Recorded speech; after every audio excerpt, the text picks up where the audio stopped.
ألم نجعل الأرض مهادا والجبال أوتادا وخلقناكم أزواجا وجعلنا نومكم سباتا وجعلنا الليل لباسا وجعلنا النهار معاشا وبنينا فوقكم سبعا شدادا وجعلنا سراجا وهاجا وأنزلنا من المعصرات ماء سجاجا لنخرج به حبا ونباتا وجنات ألفافا صدق الله العظيم। আমি আজকে যে আয়াতগুলি তেলাওয়াত করেছি এই আয়াতগুলির মধ্যে দেখা দৃষ্টান্তগুলি আল্লাহ চোখে দেখা দৃষ্টান্তগুলিকে আঙ্গুল দিয়ে দেখাচ্ছেন যে দেখো এইগুলি যে আল্লাহর পক্ষে সম্ভব, তিনি তোমাকে মৃত্যুর পরে জিন্দা করাও তার জন্য সম্ভব। সেজন্য তিনি বলছেন ألم نجعل الأرض مهادا والجبال أوتادا। এটা কি সত্য কথা নয় যে আমি তোমাদের জন্য এই পৃথিবীকে একটি বিছানা হিসাবে বানিয়ে দিয়েছি, আর এই পৃথিবীর উপরে পাহাড়গুলি দিয়ে পেরেকের মতো পাহাড়গুলিকে প্রথিত করে দিয়েছি। وخلقناكم أزواجا أوتادا।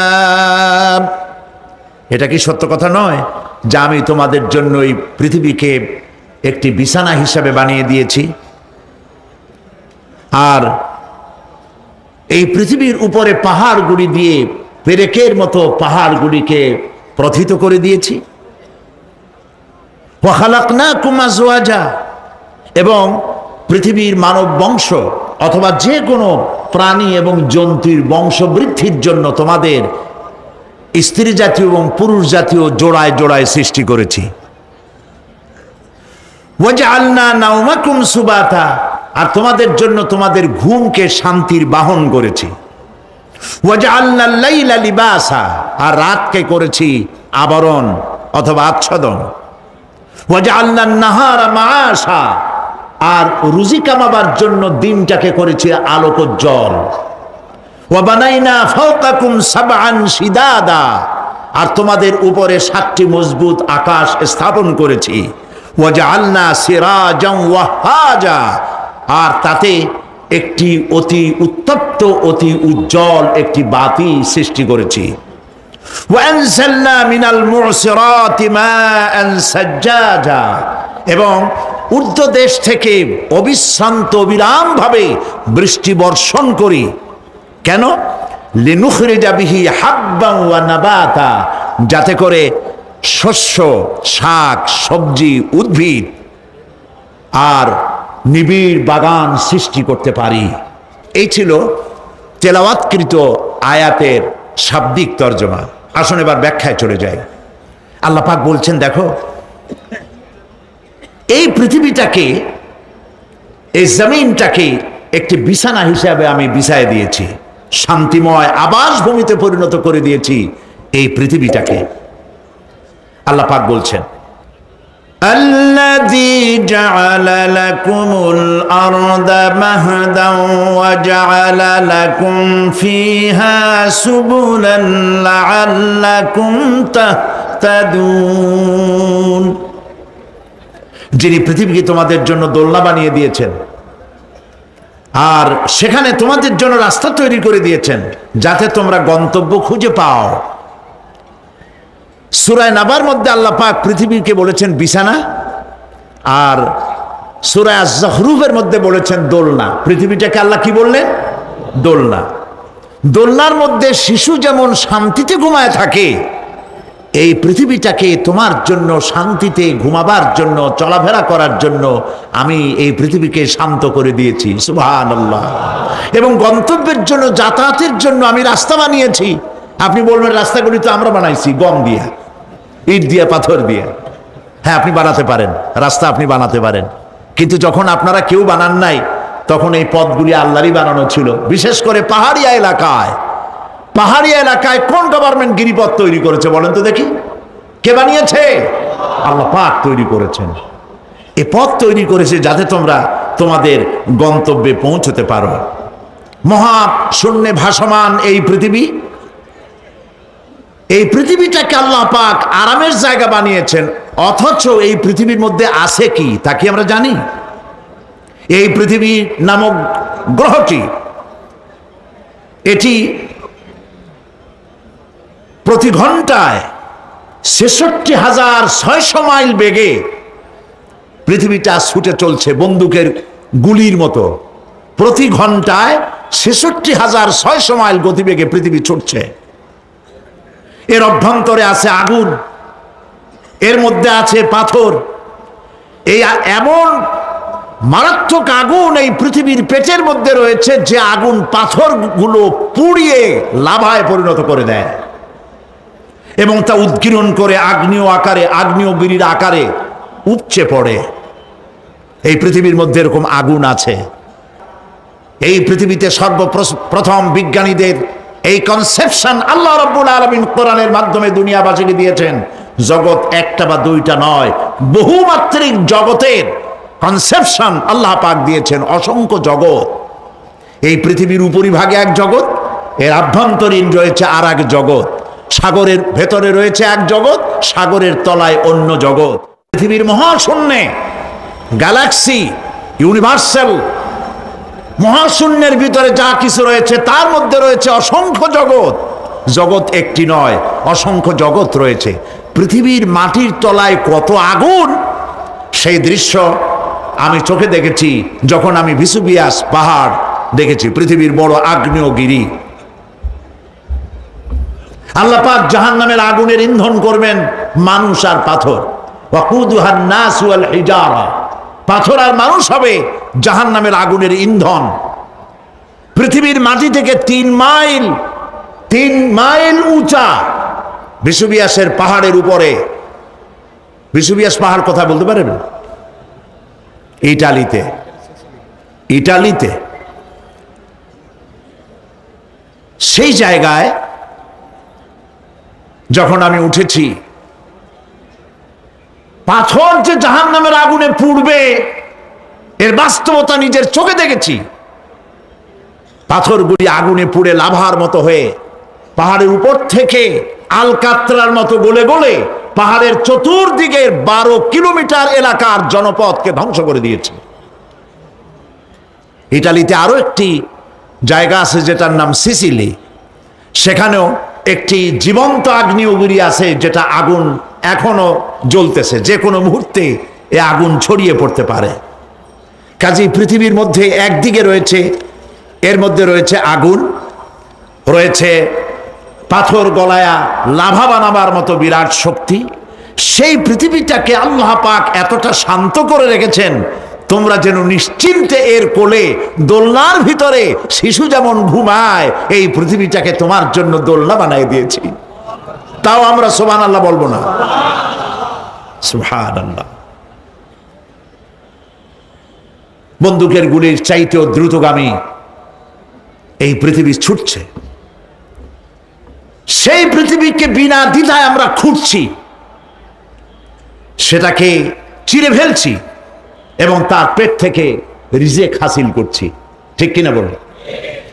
আল্লাহ রাব্বুল আলামিন সূরা আন-নামলের মধ্যে বলছেন, আম্মান জাআলাল আরদা ক্বারারান ওয়া জাআলা খিলালাহা আনহারান ওয়া জাআলা লাহা রাওয়াসিয়া ওয়া জাআলা বাইনাল বাহরাইনি হাজিজা।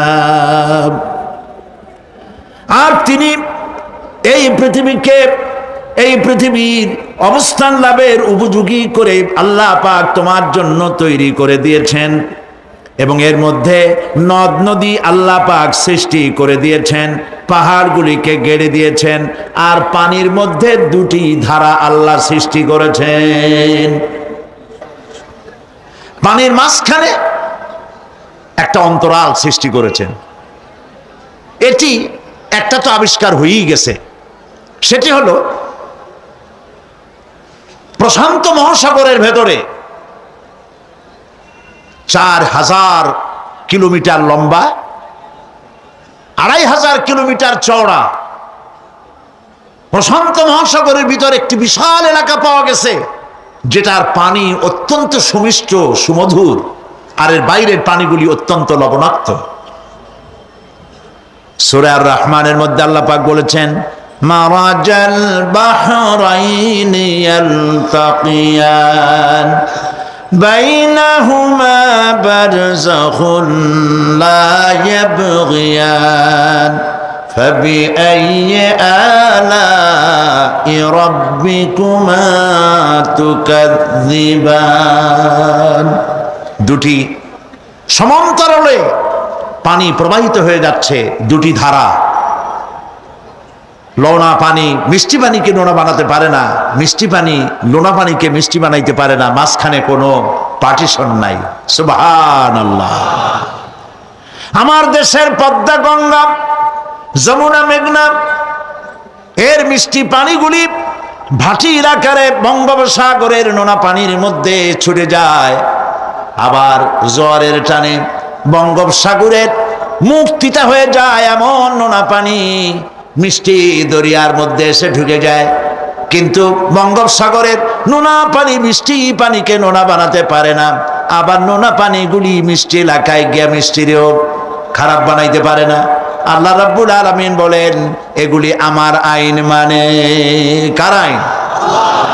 আফাগায়রা দীনিল্লাহি ইয়াবগুন ওয়ালাহু আসলামা মান ফিস সামাওয়াতি ওয়াল আরদি তাওআন ওয়া কারহা।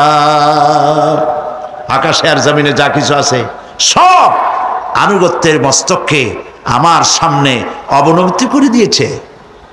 সুতরাং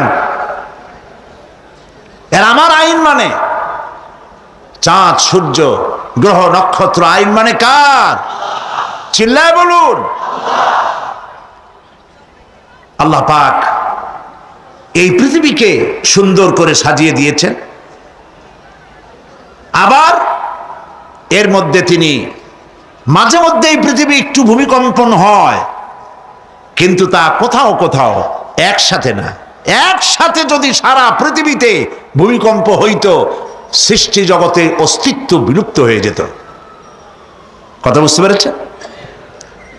এই জন্য আল্লাহ পাক বলেন, ইন্না ফি খালকিস সামাওয়াতি ওয়াল আরদি ওয়া ইখতিলাফিল লাইলি ওয়ান নাহার লাআয়াতিন লিউলিল আলবাব। নিশ্চয়ই আকাশ এবং জমিনের সৃষ্টির ব্যাপারে আর রাত আর দিনের পরিবর্তনের ব্যাপারে যারা জ্ঞানবান তাদের জন্য রয়েছে আল্লাহ পাকের নিদর্শন। এই ঘূর্ণায়মান পৃথিবী নিয়মিত ঘুরছে, সূর্যের কাছে চলে যাচ্ছে, আবার দূরে সরে আসতেছে। আর এই ঘূর্ণায়মান আসে বলে, সূর্যের কাছে যায় আর আসে বলে এক এলাকায় রাত হয় আর এক এলাকায় দিন হয়। এখন বাংলাদেশে রাত 8:45, আর ঠিক একই সময় আমেরিকার নিউ ইয়র্কে এখন দিনের 9:15।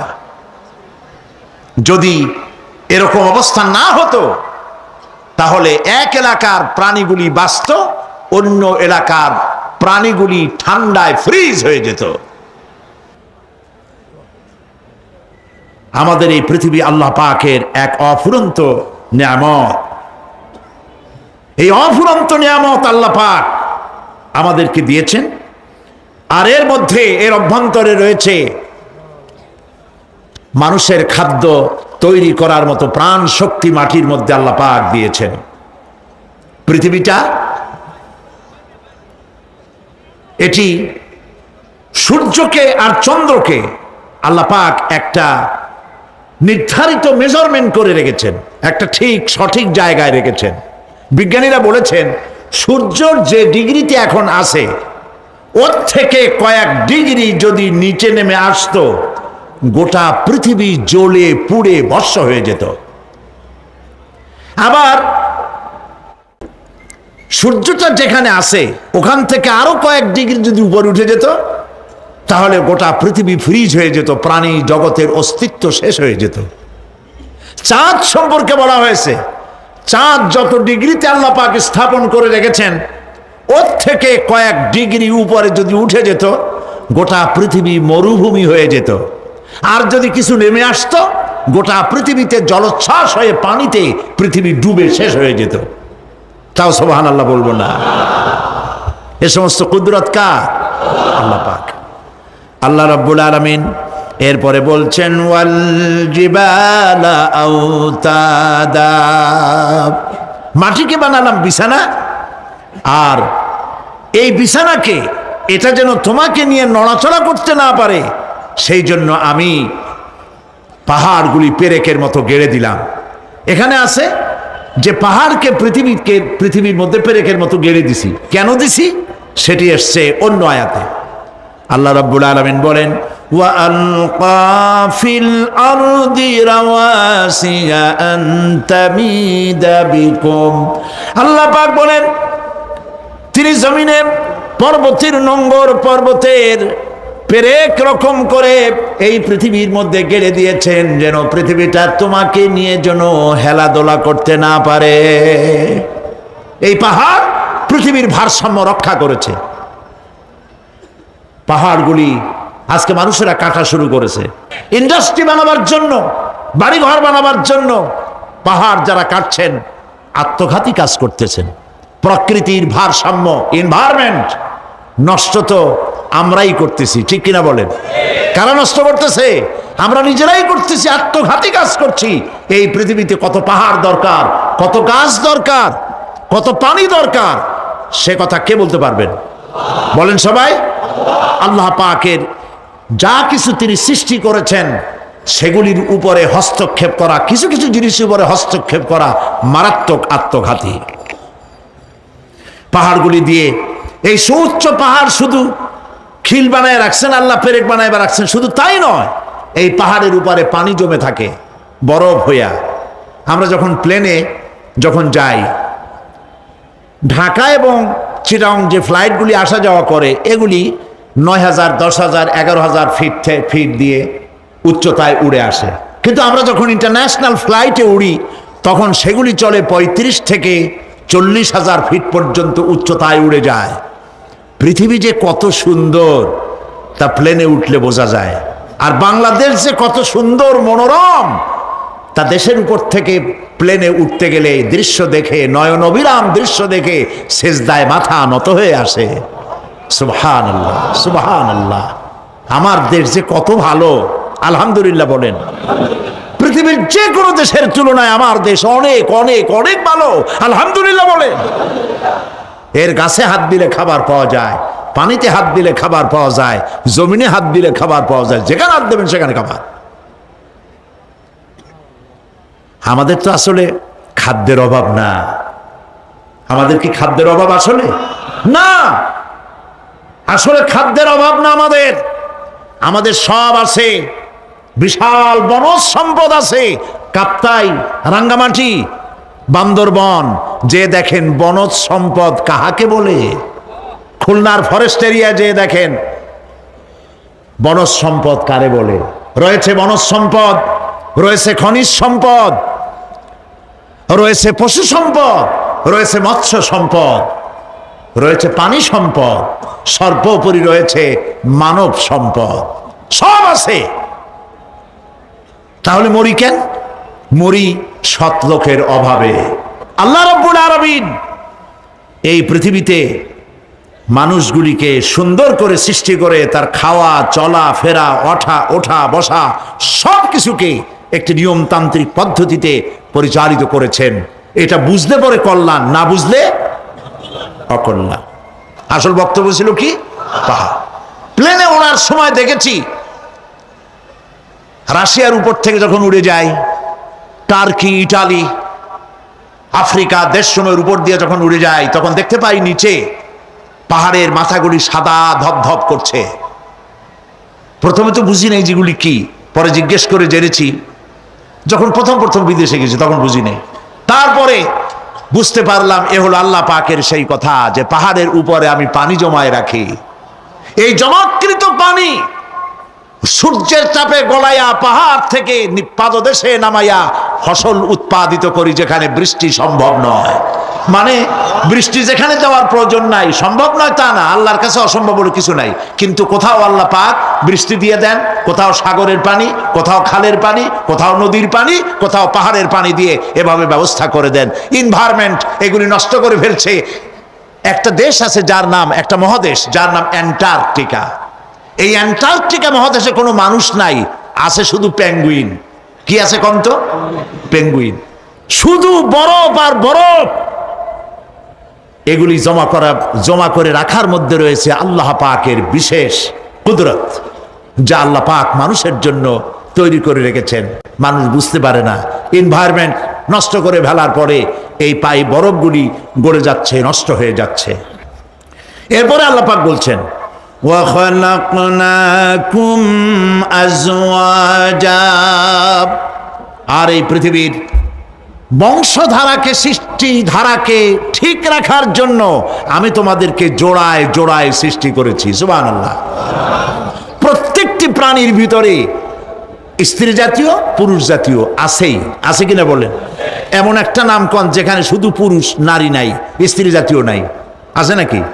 নাই। বংশধারা বৃদ্ধি করার জন্য প্রত্যেকটি প্রাণী আল্লাহ পাক বলছেন জোড়ায় জোড়ায় বানাইছি, তোমাদেরকেও আমি জোড়ায় জোড়ায় বানিয়েছি। আর কি করেছি? আল্লাহ পাক বলছেন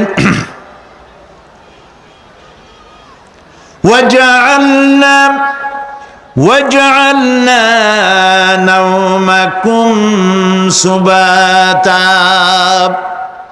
একদিকে তো জোড়ায় জোড়ায় বানালাম পুরুষ এবং স্ত্রী। এই পুরুষ আর স্ত্রী সৃষ্টি করার ভিতরে রয়েছে আল্লাহ পাকের নিদর্শন। কার নিদর্শন বলুন? কোরআনে কারীম আল্লাহ পাক বলেন وَمِنْ آيَاتِهِ أَنْ خَلَقَ لَكُمْ مِنْ أَنْفُسِكُمْ أَزْوَاجًا لِتَسْكُنُوا إِلَيْهَا وَجَعَلَ بَيْنَكُمْ مَوَدَّةً وَرَحْمَةً إِنَّ فِي ذَلِكَ لَآيَاتٍ لِقَوْمٍ يَتَفَكَّرُونَ। আর আল্লাহ পাকের অসংখ্য নিদর্শনের মধ্যে এটিও নিদর্শন যে তিনি তোমাদের থেকে তোমাদের জোড়া সৃষ্টি করেছেন, তোমাদের স্ত্রী বানাইছেন। কেন? লিতাসকুনু ইলাইহা, যাতে করে তুমি তার কাছ থেকে তোমার মনের প্রশান্তি, সেও এবং তুমিও উভয়ের কাছে মনের প্রশান্তি খুঁজে পাও। ওয়াজআলা বাইনাকুম মাওয়াদ্দা, আর আল্লাহ পাক তোমাদের মধ্যে সৃষ্টি করেছেন ভালোবাসা। ওয়া রাহমা, আর পরবর্তী সময় সৃষ্টি করেছেন দয়া এবং করুণা। লিতাসকুনু ইলাইহা বলতে বোঝানো হয়েছে যে এই ব্যবস্থা আপনি আপনি হয়নি, এটি একটি উদ্দেশ্যকে লক্ষ্য করে হয়েছে। একে অপরের নিকটে যেন শান্তি পায়, প্রশান্তি পায়, একজন আরেকজনের কাছে পূর্ণ মাত্রায় তাই মিলিত হওয়ার জন্য নির্জন পরিবেশের আশ্রয় নেয়।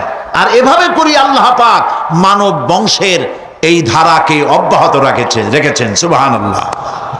ওয়া জাআলা বাইনাকুম মাওয়াদ্দা, আর তোমাদের মধ্যে আল্লাহ পাক ভালোবাসা সৃষ্টি করেছেন। এই কথা বলার এর ব্যাখ্যা কি? ভালোবাসা সৃষ্টি করেছেন এর ব্যাখ্যা এরকম হতে পারে, কয়েক রকম।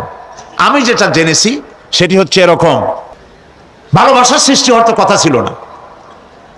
এক পর্যায়ে ভালোবাসা থাকবে কোন একটি বিশেষ সময়, বাকি সব সময় ঝগড়া হবে, এটাই হওয়া স্বাভাবিক ছিল। ধরুন মেয়ের বাড়ি চট্টগ্রাম, ছেলের বাড়ি বরিশাল। মেয়ে শুটকি খেতে খুব পছন্দ করে, ছেলের গন্ধও সহ্য করতে পারে না।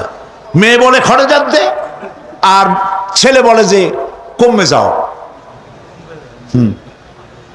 মানে একজন আর একজনের ভাষার সাথে মিল নাই। কথা ঠিক কিনা বলেন? ভাষার সাথে মিল নাই, রুচির সাথে মিল নাই। একজনের টক পছন্দ করে আর একজনের টক সহ্য করতে পারে না, আর একজনের শুটকি খায় আর একজনের শুটকি পছন্দ করে না। কাজে রুচি আর অভ্যাস ইত্যাদি দিয়ে সারাদিন স্বামী স্ত্রীর মধ্যে ঝগড়া হওয়া স্বাভাবিক ছিল, ঠিক না?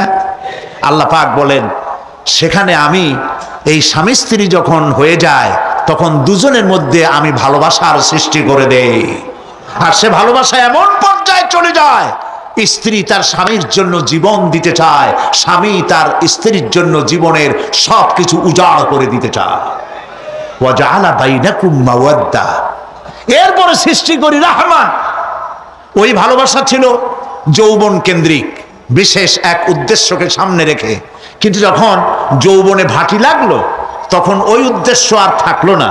তখন আল্লাহ পাক বলেন এই সময় তো দুজনের মধ্যে রাগারাগি খেসাখেসি ইত্যাদি হয়, স্বাভাবিক ছিল, কিন্তু তা হইল না। আমি রহমত দিলাম, করুণা দিলাম, এখন বুড়ি বুড়ারে ছাড়ে বাঁচে না, আর বুড়াও বুড়িরই ছাড়া বাঁচে না।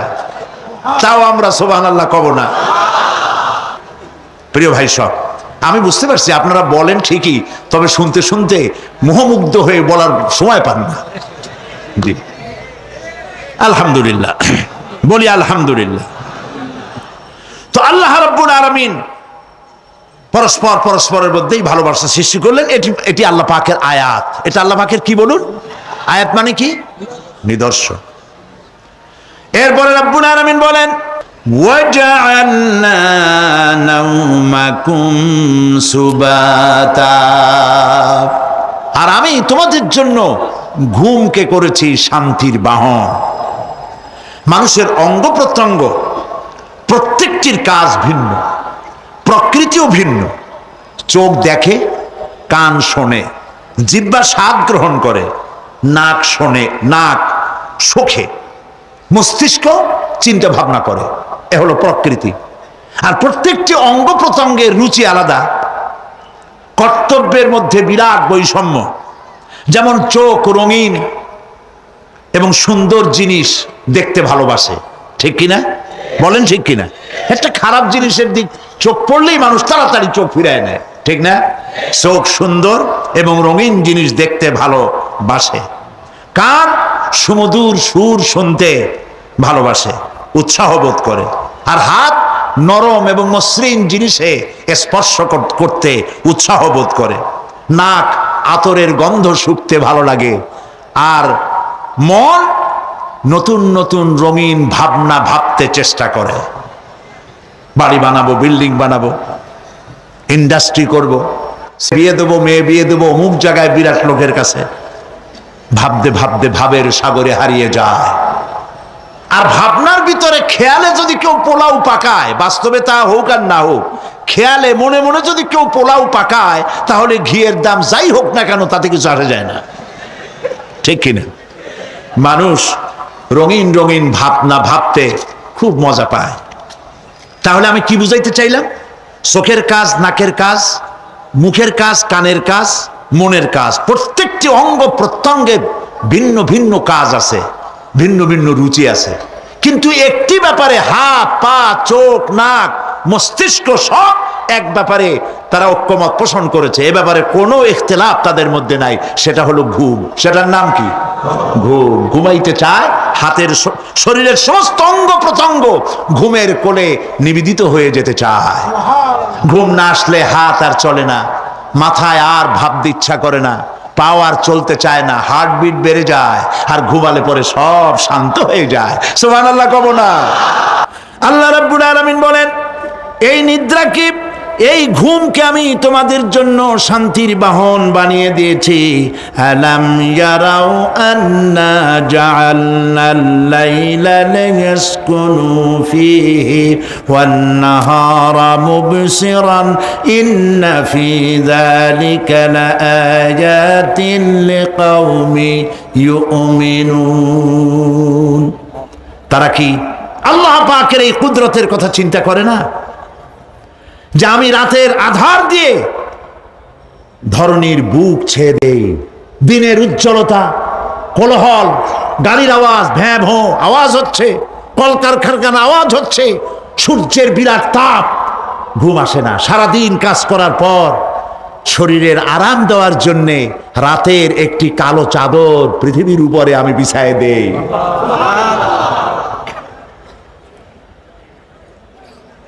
আর মানুষ আরাম গ্রহণ করে, শুধু মানুষ না, সব প্রাণী আরাম গ্রহণ করে। সুবহানাল্লাহ। এবং এরপরে দিনের আলো দিয়ে উদ্ভাসিত করি, যেন বিশ্রামের পর নতুন করে আবার কাজের সমস্ত উদ্দীপনা নিয়ে নতুন করে কাজে ঝাঁপিয়ে পড়তে পারে। কয়েক ঘন্টা দিন হাড় ভাঙা খাটুনি খেটেছে, রিক্সা চালায়ছে, গাড়ি চালায়ছে, আড়াই মনের বস্তা মাথায় করে টেনেছে, চিন্তা ভাবনা করেছে। এরপরে যখন এই লোকটি কয়েক ঘন্টা মাত্র নিদ্রা গেল, আরাম পেল, মস্তিষ্ক হালকা হয়ে গেল, হার্টবিট কমে গেল, হাতের পায়ের কর্মোদ্দীপনা বেড়ে গেল, নতুন করে আবার কাজ করার জন্য সুযোগ এসে গেল। দুনিয়ার মানুষকে কর্মক্ষম রাখার জন্য আল্লাহ পাক ঘুমকে বানিয়েছেন নিয়ামত। সুবহানাল্লাহ বলেন। ওয়ামিন আয়াতিহি মানামুকুম বিল্লাইলি ওয়ান নাহারি ওয়াবতিগাউ মিন ফাদলিহি। আল্লাহ পাক বলেন, তোমাদের রাত আর দিনের বেলায় নিদ্রা যাওয়া, এবং এটাই হচ্ছে তার অনুগ্রহ। রাত আর দিনের নিদ্রা যাওয়ার পরে আমার অনুগ্রহ অর্থাৎ রিজেক তালাশ করার জন্য শরীরের ভিতরে, মনের ভিতরে, হাত পায়ের মধ্যে কর্মের উদ্দীপনা আমি তোমাদের দিয়ে দেই। মহাবিজ্ঞানী আল্লাহ রাব্বুল আলামিনের এই বিশাল কুদরত এবং দয়া, যে মানুষকে তিনি ক্লান্তি দূর করার জন্য তিনি ঘুম দিয়েছেন, আলহামদুলিল্লাহ বলি। অনেক মানুষ আছে ঘুমাইতে পারে না, ঘুমাবার জন্য ফেনার গান খায়, ঘুমাবার জন্য ভেলিয়াম খায়, সিডাক্সিন খায়, রিল্যাক্সিন খায়, কত অক্সিজেন, অক্সিজেন, কত কিছু খায়, তারপরেও ঘুম আসে না। এই ঘুম যার আসে না, বিরাট নিয়ামত থেকে বঞ্চিত। ঘুম একটি নিয়ামত, আলহামদুলিল্লাহ বলি, আলহামদুলিল্লাহ বলি। বিশাল নিয়ামত ঘুম। আল্লাহ যে সমস্ত নিয়ামত আমাদের জন্ম থেকে শুরু করে এ পর্যন্ত বডির মধ্যে দিছেন, মৃত্যুর আগে আল্লাহ যেন একটিও কেড়ে না নেন, বলি আমিন। আল্লাহ রাব্বুল আলামিনের পরে বলেন, ওয়াজআলনাল লাইলা লিবাসা ওয়াজআলনান নাহারা মাআশা। আর রাতকে করেছি আচ্ছাদন, আবরণ, দিনকে রুজি কামাবার জন্য ব্যবস্থা করে দিয়েছি। দিনের বেলা রুজি কামাবেন, দিনের বেলায় ঘুমায় থাকবেন না। বহুত মানুষ আছে সকালবেলায় ঘুম দিল, 12টা 1টা বাজে গেল।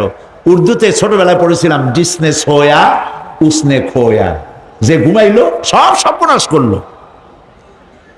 অসময় ঘুমানো, অসময় ঘুমানো সর্বনাশ হয়ে যাবে সব। এই জন্য আল্লাহ পাক বলেছেন, দিনটারে বানাইছি রুজি কামাবার জন্য। রুজি কামাও, রুজি কামানো এটাও একটা ইবাদত। রুজি কামানো কি? হালাল রুজি কামাবেন, ইবাদত।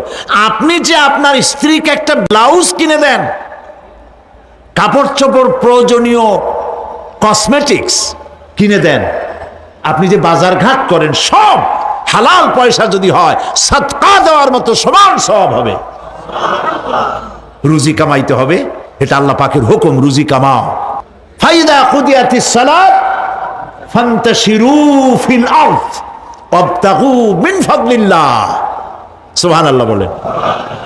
নামাজ যখন শেষ হয়ে গেল, ফাইদা কুদিয়াতিস সালাত, নামাজ যখন শেষ হয়ে গেল, ফান্তাশিরু ফিল আরদ, তখন জমিনে ছড়িয়ে পড়ো আর আমার অনুগ্রহ, রিস্ক অনুসন্ধান করো। সুবহানাল্লাহ। মসজিদে বসে বসে খালি তসবিহ টিপতে থাকো না, কাজের সময় কাজ করো। অফিস থেকে বলে আসছে জোহরের নামাজ পড়তে যাই, জোহরের নামাজ পড়িয়ে তারপর নফল পড়া শুরু করছে, এরপরে দোয়া দুরুদ পড়া শুরু করছে। 1 ঘন্টা অফিসের সময় নষ্ট করেছেন। ফরজ নামাজ, সুন্নত নামাজ পড়তে যতটুকুন লাগবে, এর থেকে বেশি সময় নিলে বেতন হালাল হবে না। আপনি মিথ্যা কথা বলে, মিথ্যা ছুটি নিয়ে দিনের কাজ করতে পারেন না। আপনার রুজি হালাল হইতে হবে। আপনার নফল নামাজ পড়া দরকার, রাত পড়ে আছে, রাতের বেলা গিয়ে জনমের মতো নফল পড়েন, কে নিষেধ করবে? মনে থাকবে কথা? প্রিয় ভাই সব, হযরত ওমর ফারুক রাদিয়াল্লাহু তাআলা আনহু তিনি একবার মসজিদ নববীর মধ্যে দেখলেন ফজরের সময়, জোহরের সময় তিনি দেখলেন ফজরে যাদের দেখলাম এক জায়গায় বসা ৫-৭টা লোক, জোহরে তো তাদেরই দেখতেছি, আসরের সময় দেখলেন ওইখানে বসা, মাগরিবেও দেখলেন, এশায়ও দেখলেন। এশার নামাজের পর তিনি প্রশ্ন করলেন, তোমরা কারা? বলল যে আমরা হলাম দূরের থেকে আসছি, মসজিদে নববী শ্রেষ্ঠ মসজিদ, এখানে বসে বসে আল্লাহর জিকির আজগার করি। তো আল্লাহর জিকির আজগার করো, নামাজ পড়ো, খাও কি? কাজে কিছু লোক আছে ওরা মেহেরবানি করে রান্না করে আনিয়া আমাদের খাওয়াইয়া যায়। হযরত ওমর ফারুক রাদিয়াল্লাহু তাআলা আনহু বললেন, তাহলে তো তোমার চাইতে, তোমরা যে কয়জন এখানে বসে ইবাদত করো, তোমাদের চাইতে ওই ব্যক্তি অনেক উত্তম যে নিজে রুজি কামাই করে তোমাদের খাওয়ায় যায়, তোমরা তো অলস। শুনে রাখো, নামাজের সময় ছাড়া আগামীকাল এই জায়গায় যদি বসা দেখি, ব্যাট মেরে বের করে দেবো মসজিদ নববী থেকে। ইসলাম কাজের প্রতি উদ্দীপনা দিয়েছে, ইসলাম কাজের ট্রেনিং দিয়েছে। সুবহানাল্লাহ বলে কাজ করো আর খাও, বসে বসে বাপের বোঝা হইও না। প্রিয় ভাই সব, এরপরে আল্লাহ পাক বলছেন, وَبَنَيْنَا فَوْقَكُمْ سَبْعًا شِدَادًا, আর তোমাদের উপরে আমি তোমাদের উপরে শক্ত মজবুত 7টি আকাশ সৃষ্টি করেছি। সুবহানাল্লাহ। এর থেকে বেরিয়ে যাওয়ার কোনো উপায় নাই, এটা ফাটল ধরাবারও কোনো উপায় নাই। এবং এই আকাশটাকে আমি আবার সুন্দর করে সাজায় রাখছি, নয়ন অভিরাম দৃশ্য সার্বক্ষণিকভাবে আমি রেখেছি, রাতের আধারে যা দেখা যায়। সেটা কি? আল্লাহ রাব্বুল আলামিন বলেন, ইন্না যায়্যানাস সামাআদ দুনিয়া বিজিনাতিল কাওয়াকিব, এই দুনিয়ার আকাশখানিকে তারকা প্রদীপ দিয়া সাজায় রেখেছি মনের মতো, দেখো তুমি তাকাইয়া, কি সুন্দর করে আকাশকে সজ্জিত করে রেখেছি। আল্লাযী খালাকা সাবআ সামাওয়াতিন তিবাকা মা তারা ফি খালকির রাহমানি মিন তাফাউত ফারজি'ল বাসারা হাল তারা মিন ফুতুর। ক্ষমাশীল তিনি, সপ্ত আকাশ রচিলেন থরে থরে, কোন ত্রুটি হেরিবে না তার পূর্ণ সৃজন পরে। চাহো তুমি তার সৃষ্টি পানে, দেখো কিছু ভুল চুক, ফিরাও তোমার নয়ন খানি, ফিরাও তোমার মুখ। জোরে বলেন নয়, বলেন আলহামদুলিল্লাহ, সুবহানাল্লাহ। এক দরবেশ, সে একবার এক বট গাছের তলায় বসিয়া এই আয়াত পড়তেছিলেন। এই আয়াত পড়ে তার মনে উঠলো, আল্লাহ পাক বলছেন হাল তারা মিন ফুতুর, দেখো কি কোনো ভুল চুক, আবার তাকাও। তো সে দেখে ভুল ত্রুটি তো ধরবার উপায় নাই, আল্লাহ তোমার সৃষ্টির মধ্যে কোনো ত্রুটি নাই, তবে একটা জিনিস আমার কাছে একটু বেকায়দা লাগে। সেটা কি? সে বলছে যে আল্লাহ, এই যে বট গাছ, বিশাল গাছ, যেমন গাছ ফলটা তো ওই রকম হয়নি, তাল গাছটা যেমন ফলটাও ওই রকম, নারকেল গাছটা যেমন ওই রকম, বেল গাছটা যেমন ফলটা ওই রকম, চালতাটা যেমন ফলটা ওই রকম, ঠিক না? কিন্তু এত বড় বট গাছ, ফল একেবারে একটু একটু। দরবেশ সাহেব শীত হয়ে শুয়ে শুয়ে এগুলি চিন্তা করতেছিলেন।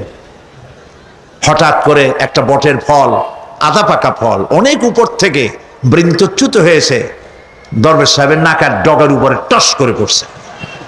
পড়ার সাথে সাথে নাক জ্বলিয়ে উঠছে। কান ধরে তওবা করে দরবেশ সাহেব সেজদায় পড়ে গেছেন, আল্লাহ কি বলিলা করলাম, আমার চিন্তা মতে যেমন গাছ তেমন ফল, তালের সাইজের যদি হইতো, যে পজিশনে আমার নাকের উপরে পড়ছে, নাক তো ভালো, মাথাও গুঁড়ো গুঁড়ো হয়ে যেত। সুবহানাল্লাহ, সুবহানাল্লাহ। আল্লাহ পাক বলছেন, ثم ارجع البصر كرتين ينقلب إليك البصر خاسئا وهو حسير। অক্ষমহীন দৃষ্টি তোমার সৃষ্টিতে পাবে ফাঁকি, ফিরাও তোমার নয়ন খানি, ফিরাও কাঙ্গালাখি। আমার সৃষ্টি নৈপুণ্যতার দিকে যতবার তাকাও না কেন, আমার সৃষ্টির ভিতরে কোনো ত্রুটি তুমি দেখতে পাবে না। এই জন্য নবীজি বলেছেন, আল্লাহ রাব্বুল আলামিনের সৃষ্টির কলা কুশলতার প্রতি কেউ যদি একবার গবেষণা করে, একটা ঘন্টাও যদি কেউ চিন্তা করে, কয় ঘন্টা? একটি ঘন্টা আল্লাহর সৃষ্টি নৈপুণ্যতা সম্পর্কে একটি ঘন্টা যদি কেউ চিন্তা করে, গবেষণা করে, নবীজি বলেছেন ওই বান্দার আমল নামায় আল্লাহ পাক 60 বছরের নফল ইবাদতের সব লিখে দিবে। চিন্তা করো, গবেষণা করে, শ্রদ্ধায় মাথা নত হয়ে আসবে, আপনাতেই সেজদা করবে। সুবহানাল্লাহ। এরপরে আল্লাহ পাক বলেন, وَجَعَلْنَا سِرَاجًا وَهَّاجًا। আর আমি তোমাদের উপরে আকাশ সৃষ্টি করেছি, আর ওর মধ্যে আমি সৃষ্টি করেছি মহাশূন্যে এক অতি উত্তপ্ত, অতি উজ্জ্বল এক বাতি সৃষ্টি করেছি। সিরাজ শব্দের অর্থ হলো সূর্য, ওয়াহাজ এ শব্দের অর্থ হচ্ছে একই সাথে অতি উত্তপ্ত, অতি উজ্জ্বল। সূর্যের ব্যাস হচ্ছে এই পৃথিবীর চাইতে, সূর্যের ব্যাস হচ্ছে পৃথিবীর চাইতে 109 গুণ, এবং এর আয়তন পৃথিবীর চাইতে 13 লক্ষ গুণ বড়। আর দূরত্ব হচ্ছে পৃথিবীর মাটি থেকে 9,30,00,000 মাইল ব্যবধানে এই সূর্যকে আল্লাহ পাক স্থাপন করেছেন। এই সূর্যের মধ্যে যেমন রয়েছে তাপ, আবার তেমন রয়েছে আল্ট্রা ভায়োলেট রে। সূর্যের মধ্যে অনেক কিছু আছে, এখনো বিজ্ঞানীরা তা আবিষ্কার করতে পারে নাই। এর মধ্যে কল্যাণধর্মী জিনিসও আছে এবং অকল্যাণ জাতীয় কিছু জিনিস আছে। সেটা কি কারণে, সেটা আল্লাহ ভালো জানেন, আমরা জানি না। আমরা মনে করি অকল্যাণ, আল্লাহ জানেন ওর মধ্যে কি কল্যাণ আছে। যেমন সাপের বিষ, আমরা সাপ দেখলেই মারি, কিন্তু সাপ আপনাকে ক্ষতি না করলে আপনি মারবেন কেন? আর যদি ক্ষতি করার মনে হয়, ক্ষতির মতো মনে হয়, মেরে ফেলে দিন। এটা বলা হয়েছে হাদিস শরীফে, ক্ষতিকর মনে হলে মেরে ফেলে দিন। কিন্তু সাপ তার বিষের মধ্যে মানুষের জীবন রক্ষাকারী ওষুধ সাপের বিষ দিয়েই তৈরি হয়। সূর্যের মধ্যে অকল্যাণ ধর্মিক যা আছে সেটা কেন, এটা আমরা জানি না। এখন অকল্যাণ ধর্মী যে জিনিসটাকে বিজ্ঞানীরা মনে করেন, সেটার নাম হলো আল্ট্রা ভায়োলেট রে, অতি বেগুনি রশ্মি।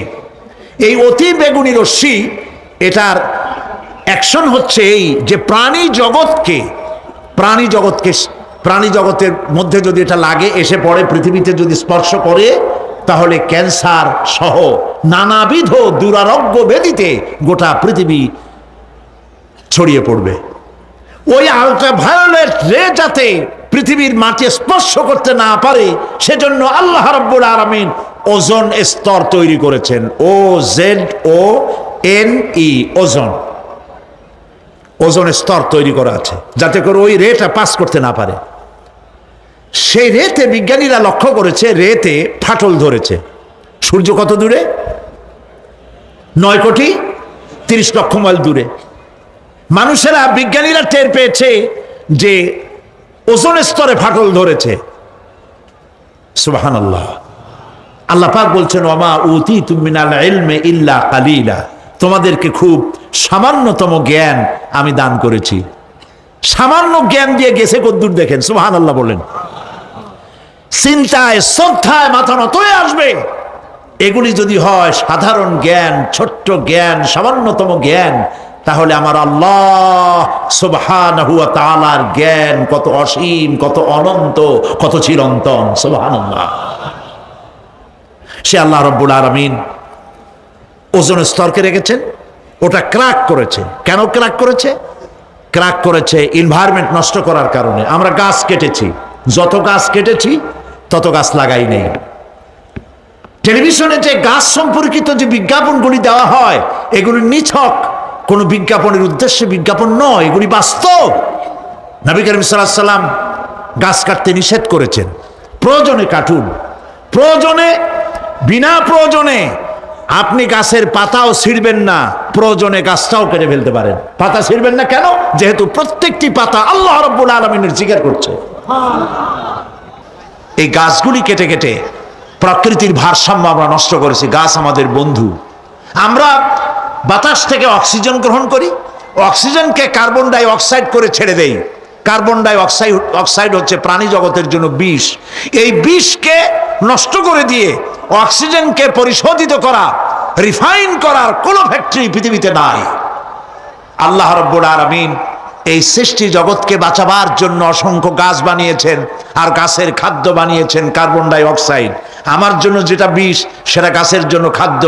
গাছ সারা রাত এটাকে খাইলো, দিনের বেলায় সূর্যের তাপে এই কার্বন ডাই অক্সাইড আর গাছের সবুজ রং, পাতার সবুজ রঙে মিলে এক প্রকারের রন্ধন ক্রিয়ার মধ্য দিয়ে কার্বন ডাই অক্সাইড আবার ফ্রেশ অক্সিজেন হয়ে পৃথিবীর প্রাণী জগৎকে বাঁচার জন্য পথ উন্মুক্ত করে দেয়।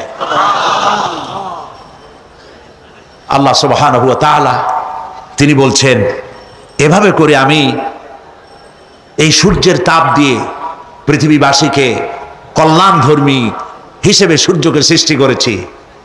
এই সূর্যের তাপ, এটি একটি বিরাট অগ্নিকুণ্ড। কোটি কোটি বছর ধরে ভূপৃষ্ঠে আলো এবং উত্তাপ ছড়িয়ে যাচ্ছে। সুবহানাল্লাহ বলেন। বলেন তো, পৃথিবীর সমস্ত আগুন সব যদি এক জায়গায় করা হয়, সূর্য এক সেকেন্ডে যে তাপ পৃথিবীতে দেয়, ওরকম এক সেকেন্ডের তাপ পৃথিবীর সব আগুন এক জায়গায় হইয়া সমভাবে সর্বত্র ছড়াতে পারবে কি? সুবহানাল্লাহ। মসজিদ আন-নববী আশ-শরীফ, আল মদিনা আল মুনাওয়ারা, সোনার মদিনা। সুবহানাল্লাহ। আমি মদিনায় গিয়া এবারও বলছি, আল্লাহ যদি ফাহাদের মাফ করতে চান, মসজিদে নববী এবং মসজিদে হারামের যে এক্সটেনশন এবং হাজিদের জন্য যে উপকার করেছেন, আল্লাহ যদি মাফ করতে চান, এটা বড় আকারের একটা ওসিলা হয়ে যেতে পারে। এক সময় গরমে কষ্টে অস্থির হয়ে যেতাম মসজিদে নববীতে, এখন মসজিদে নববীতে ঢুকলে মনে হয় জান্নাতের মধ্যে। আর জান্নাত তো চিন্তা করা যায় না, কোনো চোখ নাই যা দেখছে, কোনো কল্পনা নাই, যা মন নাই যা কল্পনা করছে, এটার সাথে তুলনাই হবে না। তবে মনে হয় যেন জান্নাতের মধ্যে ঢুকে গেছি। প্রত্যেকটি খামের গোড়া থেকে ঠান্ডা বাতাস উঠতেছে, প্রত্যেকটি পিলারের গোড়া থেকে। মসজিদে নববী থেকে 3 কিলোমিটার দূরে এসি প্লান্ট। পৃথিবীর সব থেকে বড় এসি প্লান্ট হচ্ছে মদিনা মুনাওয়ারায় এসি প্লান্ট, যেটা দিয়ে মসজিদে নববী, যেখানে 8 লক্ষ মানুষ একসাথে নামাজ পড়তে পারে, ঠান্ডা উঠতেছে। সুবহানাল্লাহ। ভাইদের বলি, হজ যারা করছেন, পয়সা কড়ি আছে, হজ করেছেন, ভালো করেছেন, মাঝে মধ্যে সময় পেলে রমজান মাসে যায়েন। মানুষেরা আমাদের দেশের হলিডে করতে কপাল পোড়ারা সিঙ্গাপুর যায়, ব্যবসা করতে যান, আমার আপত্তি নেই, আমেরিকায় যান, সিঙ্গাপুরে যান, ব্যাংকক যান, হংকং যান, থাইল্যান্ড যান, যেন বললে সেখানে যান।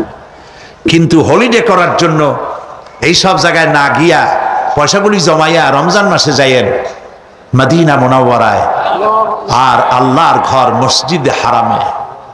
সুবহানাল্লাহ। কোরআন নাজিল কেমনে হয়েছে তা তো দেখি নাই। ইমাম যখন তারাবির মধ্যে তেলাওয়াত করেন, মনে হয় যেন আকাশ থেকে এখনো কোরআন নাজিল হচ্ছে। সুবহানাল্লাহ। কি তেলাওয়াত! যেমন শেখ আব্দুর রহমান আস-সুদাইস, তেমন সাউদ আশ-শুরাইম, তেমন শেখ আব্দুর রহমান আল হুজাইফি। সুবহানাল্লাহ, সুবহানাল্লাহ। তো আল্লাহ তার কুদরত দিয়ে এই পৃথিবীকে ভরে রেখেছেন, নিয়ামত দিয়ে ভরে রেখেছেন। মুসলমানদের জন্য সবচাইতে বড় নিয়ামত কোরআন শরীফ নিয়ামত, কাবা শরীফ নিয়ামত, মসজিদ আন-নববী আশ-শরীফ আল মদিনা আল মুনাওয়ারা। সুবহানাল্লাহ। সবাই বলেন সুবহানাল্লাহ। আল্লাহ রাব্বুল আলামিন বলছেন, وأنزلنا من المعصرات الصراط ماء سجاجا আমি আকাশ থেকে তোমাদের জন্য অবিশ্রান্ত বিরাম ভাবে বৃষ্টি বর্ষণ করি। কেন? লিনুখরিজা বিহি হাব্বান ওয়া নাবাতা ওয়া জান্নাতিন আলফাফা। আকাশ থেকে বৃষ্টি বর্ষণ করি যাতে করে শাক সবজি শস্য দানা খাদ্য এই জমিন তোমাদেরকে উৎপাদিত করে দেয়। আলহামদুলিল্লাহ। সেই জন্য আল্লাহ পাক বলছেন, দেখো আকাশ থেকে যে পানিটা নাজিল করলাম, বৃষ্টি দিলাম, এই বৃষ্টির পানি আনলাম কই থেকে? সমুদ্র থেকে। সমুদ্রের পানি মিষ্টি না নোনা? জবাব দেন না। আকাশ থেকে যখন পড়ে তখন এটা কি মিষ্টি, নোনা না মিষ্টি?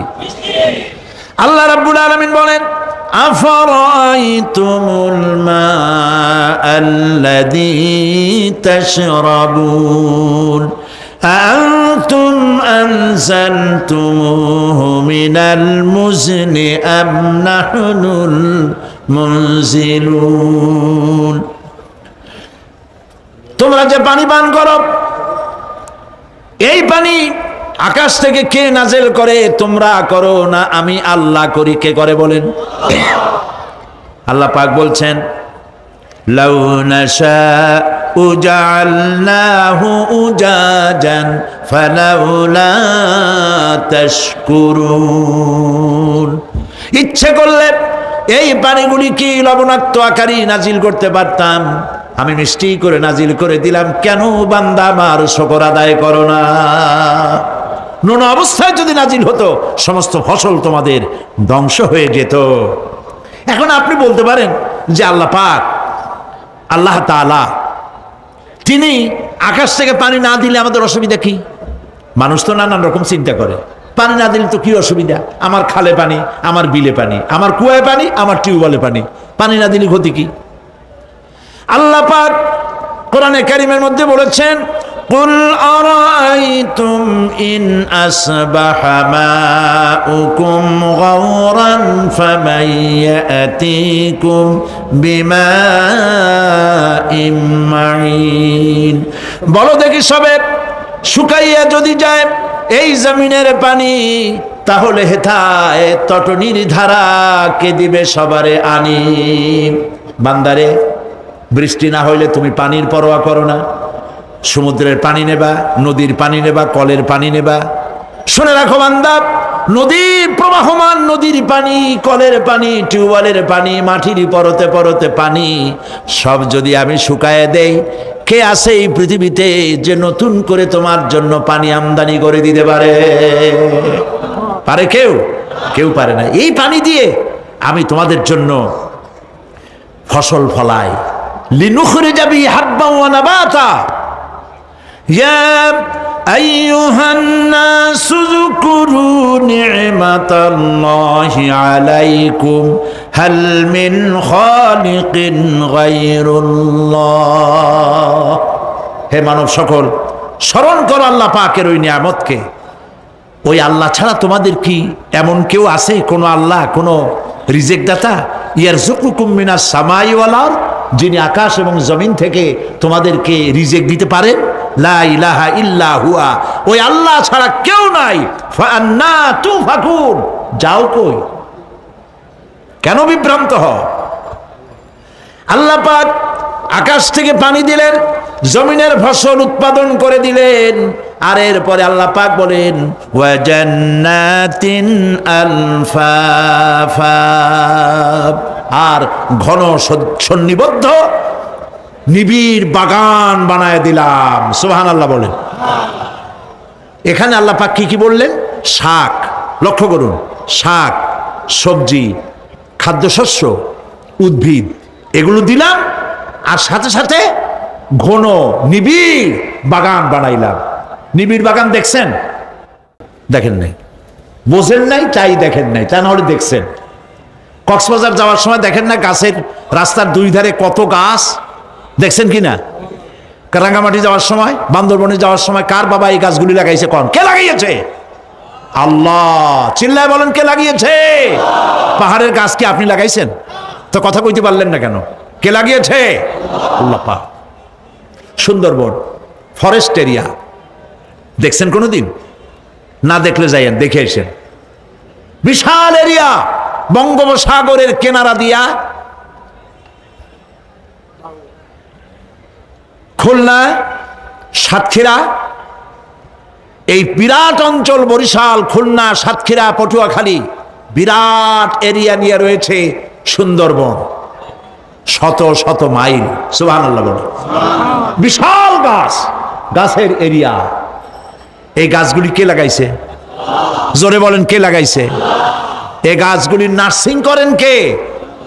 একটা জিনিস দেখে আমি অবাক হয়ে গেছি, সেটা হলো এখানে বহু রকমের গাছ আছে।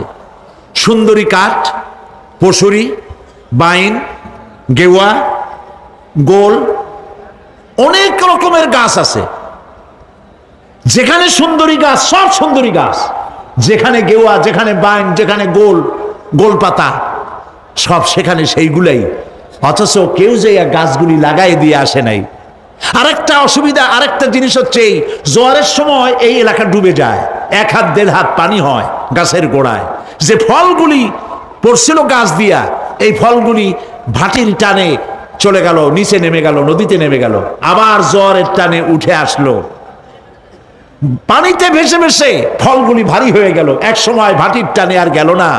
এই গাছগুলিকে, সুন্দরী গাছের মধ্যেই সুন্দরী ফল, বাইনের মধ্যে বাইনের ফল কে সাজাইয়া এই সুন্দর বাগানগুলি বানাইলো? চিল্লায় বলো। জান্নাতিন আলফাফা, ঘন নিবিড় সন্নিবদ্ধ বাগান আমি সৃষ্টি করেছি, সুবহানাল্লাহ বলে। এই গাছগুলি মানুষেরা জন্মের খাওয়া খায়। বন বিভাগে যারা দায়িত্বে থাকে মনে করে শ্বশুরের লাগানো গাছ, বাজানের লাগানো গাছ, সমানে কাটা চোরের মতো বিক্রি করে। এরা ডাকাত, এরা চোরের চাইতেও নিকৃষ্ট